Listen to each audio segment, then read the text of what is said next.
Destination Medicine is a collaborative initiative of regional training hubs. With first-hand lessons learned from those who have gone before, this podcast is designed to assist and inspire anyone interested in pursuing a medical career in rural and regional Australia.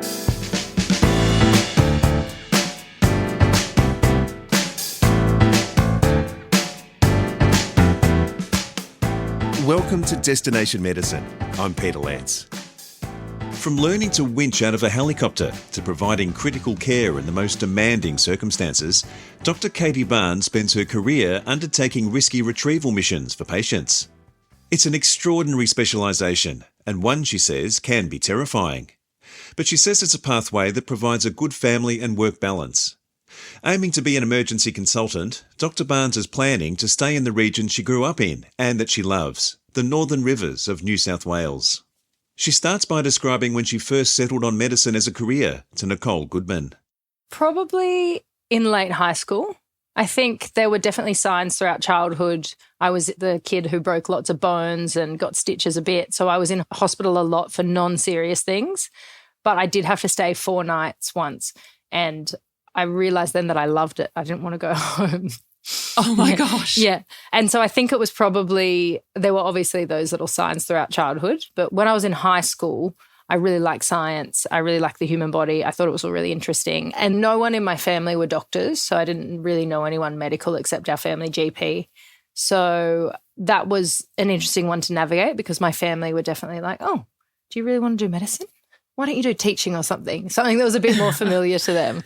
Yeah. And then I had a careers advisor who helped me, and I applied to the rural entry scheme to UNSW and got in there.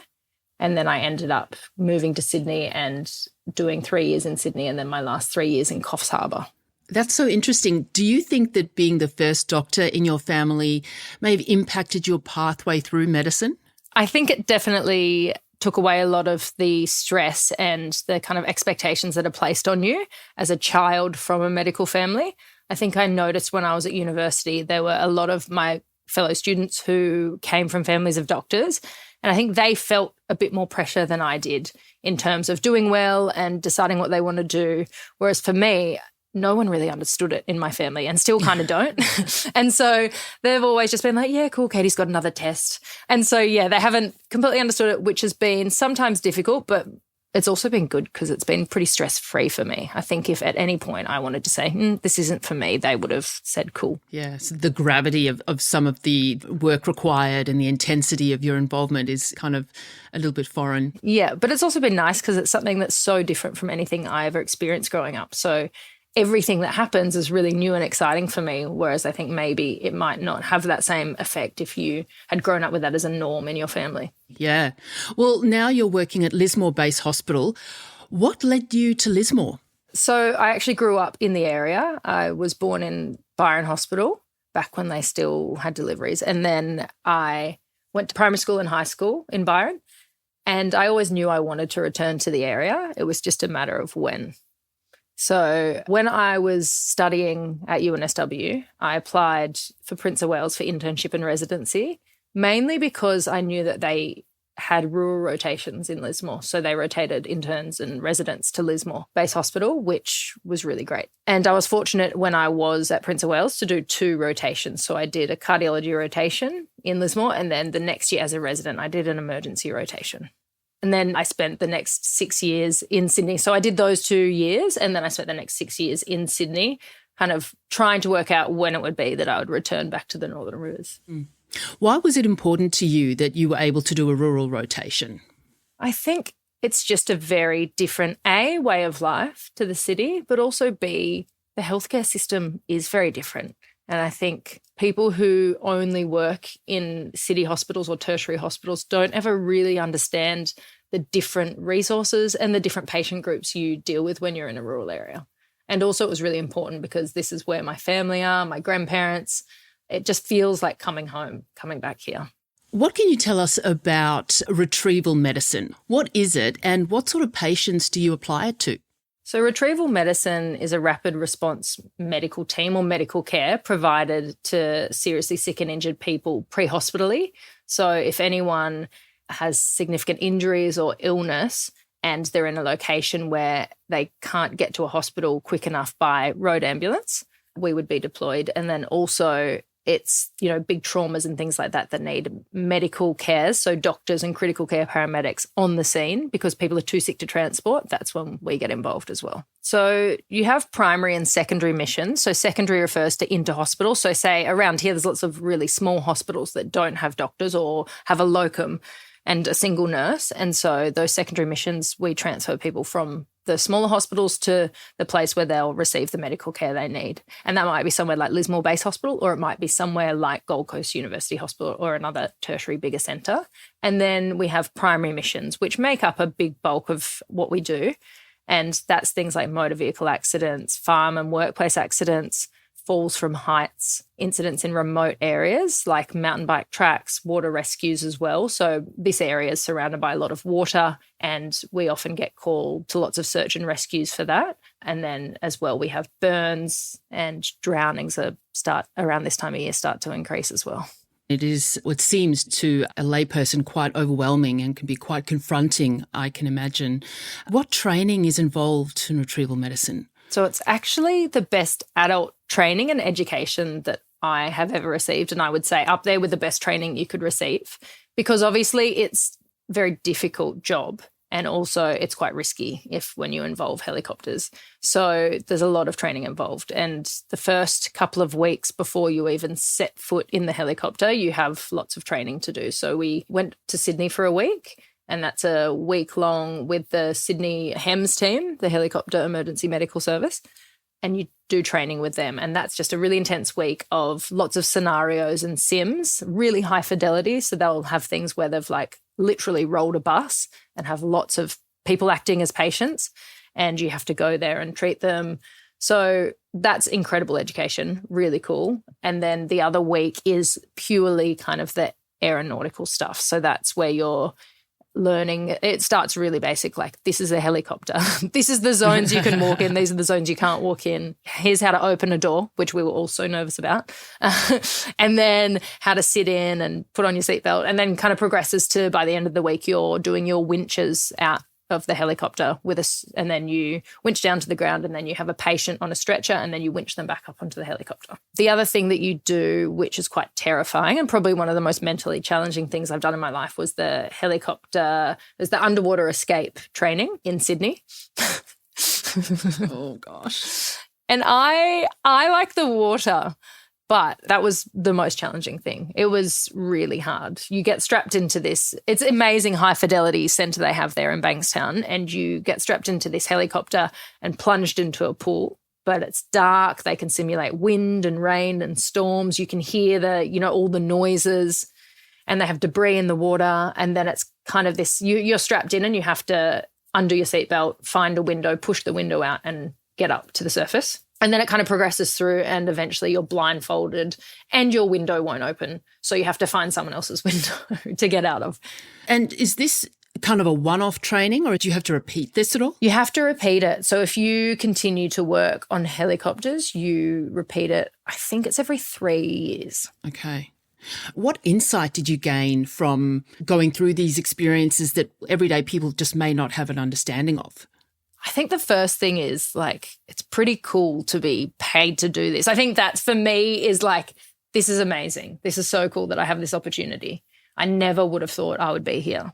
And I also think you do take away a massive respect of the dangers involved and the training involved and the skills involved. What would your advice be to people in your experience on these retrieval missions? What would you say to people not to do, I guess? I guess not to panic. And to always trust your team. You have an exceptional team. You have the aircrew, so you've got your pilot and then the aircrew officer, both who are incredibly skilled and experienced. And your life is in their hands when you're in a helicopter. And they just do it so well. And they all have so much training as well. And they're very skilled. And then also the paramedic that you're with, just trust them, because they also have years of experience. And if you work with them and are open to their recommendations and help, then I think you can never really get in a terrible situation if you're working well as a team. It really is a team effort. Absolutely. If you're just out there by yourself thinking that you can do it all, I think you're setting yourself up to fail massively. How many missions have you been on? How many retrievals have you done? I've probably done about in the 50s. Wow. Okay. And what's it like to be winched out of a helicopter? I will start by saying some people don't have the amazing experience that I was lucky enough to have. So some people don't even get to winch on the job after all that training. I got very lucky. And in my first 2 weeks, I got 2 winches and then another one a bit later. But it is terrifying. The first one was there's a water hole in a waterfall and a guy had fallen off a waterfall. And it's a place I know well. It's somewhere local. But I was like, oh my God, I can't believe this is happening. The wind is rushing through the helicopter. The paramedic goes down first and you can't see what they're seeing because they're on the other side of the aircraft. And so you're just sitting there listening to them go through all their safety checks with the aircraft officer and watching the pilot navigate this helicopter in amongst all these trees. And you're like, oh my God, are we going to crash into trees? And then the paramedic disappears and then you know that you're next. But I think you're just so well trained that you just go through the motions. And that morning before we got called to that job, we had been doing these things called statics, which is where you practice going through the motions. So practice in your seat, they hand you the winch hook and then you strap yourself in your bag to it and then kind of go through all your safety checks and practice winching out just onto ground. But that moment you look out of the helicopter and see the trees and the water below you, you're definitely like, okay, I'm doing this. But it's all happening so fast. So yeah, and that kind of muscle memory training, as you say, comes in really handy. Yeah, you have been through it a lot and you do know how skilled these people are and you trust them with everything. You wouldn't want to be scared of heights or anything like that? Well, funnily, I don't love heights. I wouldn't say I have a phobia of them, but I don't love being up really high. So I thought it would be interesting to see how I went. But actually, it was really great. Amazing. That is amazing. Yeah. And the skill they have, so when you're going down, I was like, oh, I'm going to land in water here. It's just as I'm getting closer and closer to the ground, there's rocks and water. And I was like, oh, they're going to put me in water. That's fine. That's fine. But they put me right like a centimetre from the water's edge. It was incredible, the precision with which they can do that. Amazing. So how glad are you that you undertook this retrieval medicine role? How much has it added to your experience? Oh, I'm so glad I took it. It has definitely been the highlight of my career so far. I've learnt so much and I think my confidence in my own ability to manage situations has grown as well. I think it's very hard stepping out from a hospital environment where you're so well supported. Then you have loads of nurses and other doctors and everyone else about to going into these scenarios where you don't have anything and it's quite scary. But I think I've grown loads and it was definitely the best thing that I could have done. What advice then would you give to someone, particularly women, considering emergency and retrieval medicine?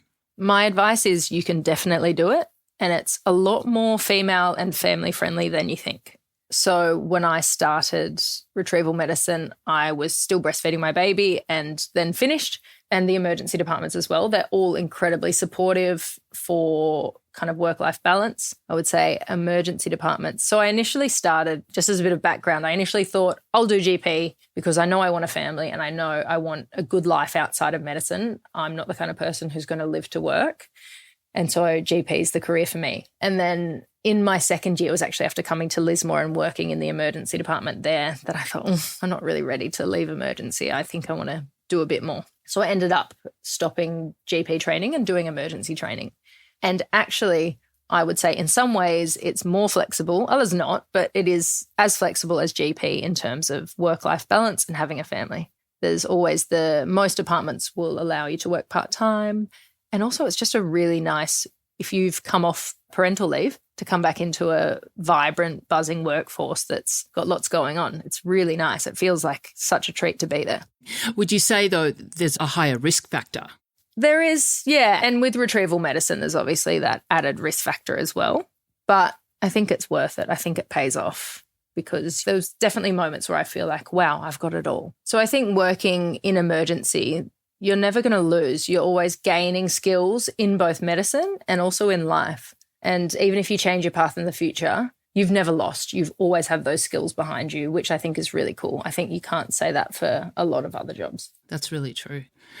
Your interest and passion for emergency and retrieval medicine, it takes a certain kind of personality to be able to do that work. What are those personality traits you think that would make the best emergency medicine or retrieval specialist? I think being social and enjoying being around people is a must, because that's obviously the heart of your job, is constantly interacting with lots of people. And I think in that as well, you need to be flexible, because being quite rigid or regimented is very difficult in the emergency medicine setting, because it can often be quite chaotic. And I think people who thrive in chaos, and I think I might be one of those people, do well in emergency. And I think being a good team player as well, because you're never there by yourself. Even on a retrieval where you're the only doctor, you're still part of a team and you're still interacting with these other people all the time. And again, in the emergency department, you have a great team around you and you need to be able to work well with them and communicate well. So what's next for Katie Barnes? So I'm currently working part-time at the moment while I juggle the kids and studying for my fellowship exams. And then hopefully I'll pass those exams and become an emergency consultant. It would be amazing to think that I could work in retrieval more as well as in the emergency department. But for obvious reasons, it's very competitive. And, I'm remaining realistic. It's a really great job, but also I love emergency. So, in my ideal world, I would do a bit of both emergency department and retrieval medicine, which you can do in Lismore. So it's pretty incredible. And I obviously plan to stay around this area. What is it about the area? What do you love about it? There's so much going on here. I think I wasn't, but my partner was quite worried leaving Sydney, where there's lots of live music and good food and social things happening. But I think the Northern Rivers has all of that. And he has been, and I have been very pleasantly surprised by all of that. The people, there's just so many great people around here. Everyone has time to stop and have a chat, and there's a really good sense of community. And obviously the environment, like we have incredible beaches, we have incredible rainforests and mountains. Doing retrieval also allowed me to see all that from the air. And I think you're just constantly blown away by how beautiful this area is. And there are so many opportunities here. I think everyone worries when they leave cities that they won't have access to the same opportunities as they would in a city. But I think there's lots of opportunities here, and sometimes even more, for both you and for your family to kind of do what suits them. Dr. Katie Barnes, Emergency Medicine Advanced Trainee at Lismore Base Hospital. This is Destination Medicine. Thanks for listening. Regional training hubs are supported by funding from the Australian Government under the Rural Health Multidisciplinary Training Program.